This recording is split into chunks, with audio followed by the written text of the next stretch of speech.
আমরা প্রতিদিন কত শত পরিকল্পনা করি।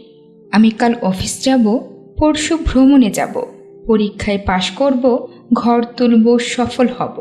কিন্তু একবারও কি ভাবি এই আগামীকালটা আদৌ আমাদের হাতের মুঠোয় আছে কি?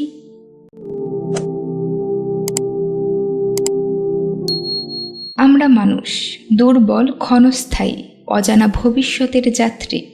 আজ যার হাত ভরা পরিকল্পনায়, কাল হয়তো সে বিছানায় নিস্তেজ হয়ে শুয়ে থাকবে। কারণ ভবিষ্যৎ একমাত্র আল্লাহর জ্ঞানের ভাণ্ডারে সীমাবদ্ধ।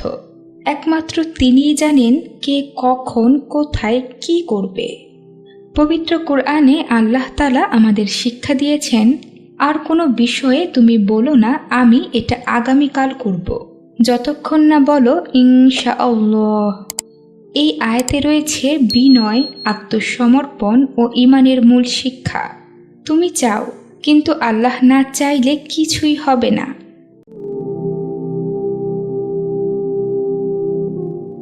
রাসূলুল্লাহ সাল্লাল্লাহু আলাইহি ওয়াসাল্লাম একবার কুরাইশদের প্রশ্নের উত্তর দিতে গিয়ে বলেছিলেন, আমি আগামীকাল বলবো, কিন্তু তিনি ইনশাআল্লাহ বলেননি।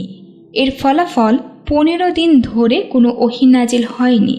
এটা ছিল এক মহান শিক্ষা, যেখানে রাসূল সাল্লাল্লাহু আলাইহি ওয়াসাল্লাম নিজেও আল্লাহর ইচ্ছার বাইরে এককভাবে কিছু বলতেন না। তাই তো আমাদের আরও বেশি করে বলা উচিত ইনশাআল্লাহ।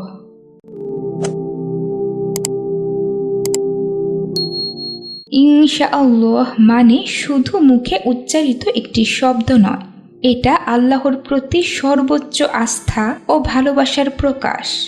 হে আল্লাহ, আমি চেষ্টায় ঘাটতি রাখব না, কিন্তু ফলাফল তোমার হাতে। তুমি চাইলে সব সম্ভব। এই বাক্য আমাদের অহংকার ভাঙে, আমাদের হৃদয়কে নম্র করে দেয়, আর আমাদের দৃষ্টি ফেরায় দুনিয়া থেকে আখিরাতের দিকে।